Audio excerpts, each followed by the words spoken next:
महायुतीचा धर्म पाळत प्रवीण पाटील चिखलीकर यांची उमेदवारी अर्ज मागे, अमर राजूरकरांना राष्ट्रवादीचा पाठिंबा। नांदेड स्थानिक स्वराज्य संस्था मतदारसंघातील विधान परिषद निवडणुकीत महायुतीचे भारतीय जनता पक्षाचे उमेदवार अमर राजूरकर यांना अधिकृत उमेदवार दिल्यानंतर राष्ट्रवादी काँग्रेस प्रदेश सरचिटणीस प्रवीण पाटील चिखलीकर यांनी आपला उमेदवारी अर्ज मागे घेण्यात आला। याबाबत गुरुवारी आयोजित संयुक्त पत्रकार परिषद माजी मुख्यमंत्री अशोक चव्हाण व प्रताप पाटील चिखलीकर यांची प्रमुख उपस्थितीमध्ये भूमिका स्पष्ट केली।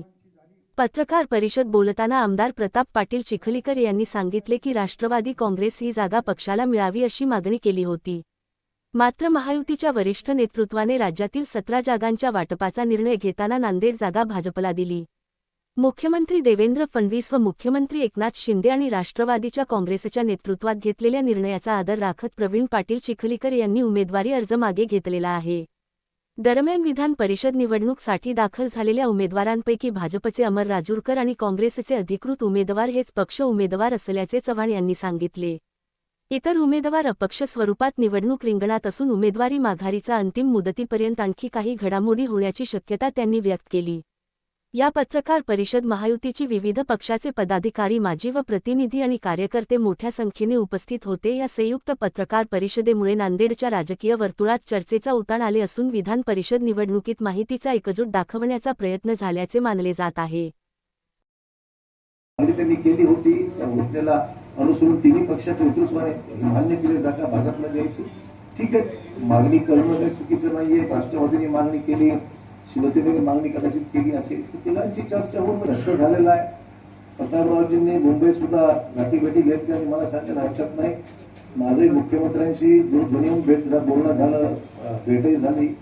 सन्मान्य शिंदे साहेबांची माझं बोलणं झालं आणि सुधीरताईंचंही माझं बोलणं झालं आणि तिघांनी मला आश्वस्त केलं की आम्ही सर्वजण मिळून केवळ नांदेडच नाही तर महाराष्ट्रात आमची भूमिका आहे, त्यामुळे कुठेही दगाफटका होणार नाही, ही दक्षता आम्ही घेणार आहोत। म्हणून आपण पाहिलं कालपासून तिन्ही पक्षाच्या नेत्यांनी प्रत्येक जिल्ह्यामध्ये हा प्रयत्न केलेला आहे। राष्ट्रवादी काँग्रेसचे महानगराचे अध्यक्ष, त्यामध्ये राष्ट्रवादी काँग्रेसच्या वतीनं राष्ट्रवादी काँग्रेसचे प्रदेशाचे सरचिटणीस प्रवीण पाटील चिखलीकर यांचाही अर्ज दाखल झाला आणि त्यानंतर आमची राष्ट्रवादी काँग्रेसची एक बैठक जिल्ह्यातील सर्वांची झाली। राष्ट्रवादी काँग्रेसला ही जागा सुटली पाहिजे अशी विनंती आम्ही केली आणि त्यावेळेसही विधान परिषद निवडणुकांच्या अनुषंगाने दोन कट्टर विरोधक आज एकत्र येत आहेत, काय सांगणार? कुठला कट्टर विरोध असायचा प्रश्नच उद्भवत नाही। ही महायुतीच्या उमेदवारीमध्ये ही जागा भाजपच्या उमेदवाराला देण्यात आलेली आहे। तिन्ही पक्षांनी एकत्र मिळून जागा वाटपाचा फॉर्म्युला निश्चित केल्यामुळे नांदेडची जागा भाजपला देण्यात आल्या असल्यामुळे आज या ठिकाणी प्रतापरावांनी ही पत्रकार परिषद त्यांचा पाठिंबा घोषित करण्याकरता आयोजित केलेली होती आणि त्यांचे चिरंजीव प्रवीण पाटील यांनी अपक्ष उमेदवारी जी दाखली होती ती माघार घेण्यासंदर्भातली एकंदरीत पत्रकार परिषद होती आणि आम्ही तिन्ही घटक पक्ष एकत्र येऊन राज्यामधल्या 17च्या 17 जागा आमच्या विजयी होतील या अनुषंगाने प्रयत्नशील राहणार, निश्चित होणार आहे। चांगल्या मताधिक्याने आमले सर्व उमेदवार निवडून येणार आहेत, अशा प्रकारचं वातावरण या मजबूत युती झाल्यामुळे होणार आहे। दोन मोठ्या राजकीय नेत्यांची एकत्रित येणं हे फक्त राजकारणापुरतं मर्यादित राहणार आहे की जिल्ह्याच्या विकासासाठी एक सुरुवात चांगली एवढंच आहे की ज्यावेळेस काही मतभेद होतात ते मतभेद हा मनभेद नाहीयेत, मतभेद असू शकतात, काही वैचारिक असू शकतात, पण ज्यावेळेस पक्ष नेतृत्वाने निर्णय घेतल्यानंतर स्थानिक पातळीवर आमच्या सर्वांची जबाबदारी आहे की महायुतीला यशस्वी करणे।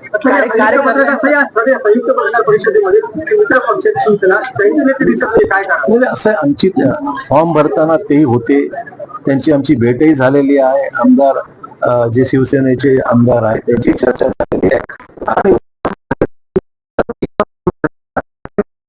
वरिष्ठ पातळीवर झालेला आहे। तो मग तिघांना पक्षाला बंधनकारक, सर्वांनाच बंधनकारक असं नाही। असं काही प्रश्न नाही. कार्यकर्त्याच्या निवडणुकीमध्ये मात्र सगळे नेते एकत्र येताना दिसत नाही. ज्यावेळेस नेत्यांची ज्यावेळेस निवडणूक असते त्यावेळेस मात्र महायुतीचा धर्म म्हणून सगळे असं कधी होत नाहीये. स्वाभाविक आहे की प्रत्येक पक्षाला वाटतं की बाबा आपापली जागा आम्हाला मिळाली पाहिजे. वाटतं का चुकीचं नाहीये. सर्वांना आपापल्या पक्षाची ताकद वाढली पाहिजे अपेक्षा असते, त्यात गैर काय आहे. पण शेवटी निर्णय एकमताने घेत असताना बरीचशी कसरत होते, पण नेतृत्वाने निर्णय घेतल्यानंतर मग तो सर्वांना मान्य करावा लागतो. बंगालमध्ये ऑपरेशन टीएमसी सक्सेसफुल झाले. 60 आमदारांना मान्यता दिलेली आहे सभापतींनी. 20 खासदार देखील भाजपसोबत आले.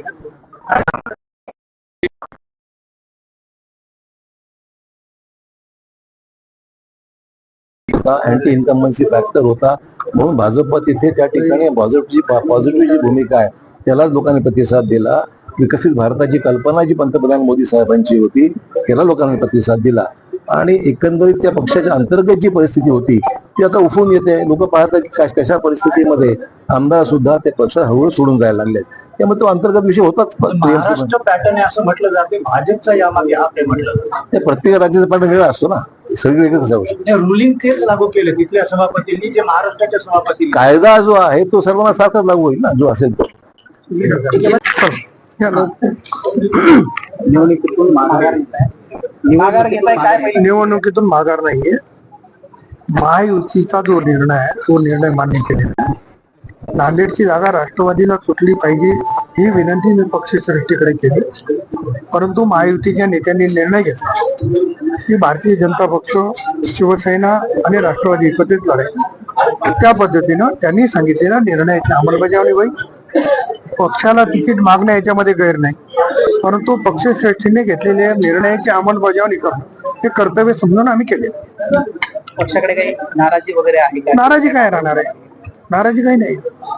नांदेडची विधान परिषद निवडणूक बिनविरोध होणार नाही असं सांगितलं होईल का? मला असं वाटतं की हे जर सगळं चित्र बघितलं आणखी वेळ आहे, माझी पण विनंती राहणार आहे की सगळ्यांनी या निवडणुकीतून माघार घ्यावी आणि एक वेगळा संदेश या निमित्ताने द्यावा. पण राष्ट्रवादीला जागा सोडावी आपण पूर्वीपासून मागणी करत होता, कारण दुसऱ्या नंबरचा पक्ष आपला आहे. आणि काय तडजोड झाली अशी की आपण तडजोड शेवटी पक्षश्रेष्ठीने जो निर्णय घेतला, तडजोड इथं नाही झाली. तडजोड वरच्या लेवलला झाली. माननीय मुख्यमंत्री, माननीय उपमुख्यमंत्री आणि राष्ट्रवादी, शिवसेना आणि भाजपनं किती जागा लढवायची त्यांनी ठरवलं. त्याच्यामध्ये ही जागा भारतीय जनता पक्षाच्या वाट्याला आहे. त्याच्यामुळे महायुतीचा धर्म म्हणून आम्ही माघार घेणार आणि पूर्णपणाने अमरनाथ राजूरकर कसे जिंकले पाहिजे याच्यासाठी पाहिजे. वरिष्ठांनी सांगितल्यानंतर तडजोड झाली असं आपण म्हणताय. मग ही तडजोड वरिष्ठांनी सांगितलं, वरिष्ठांनी मला एकट्याला नाही सांगितलं. महाराष्ट्रासाठी तडजोड, कोण किती जागा लढल्या पाहिजे. आणि अनेक ठिकाणी अनेक लोकांनी उमेदवारी मागितली. परभणीला पण राष्ट्रवादीनं मागितली, परभणीला पण भारतीय जनता पक्षाने मागितली, पण तिथं शिवसेनेला दिली. दोन्ही पक्ष माघार घेत आहेत. तसं आम्ही इथं मागितली, आम्हाला मिळालं नाही, आम्ही माघार घेतो. विधान परिषदेची रसाळी आपण एकत्र जेवत आहात. येणारी लोकसभा आणि विधानसभेची जी दिवाळी आहे ते एकत्र राहणार आहे का सोबत? नक्की एकत्र करू आणि रसाळी जेवताना देखील तुम्हाला निमंत्रित करू.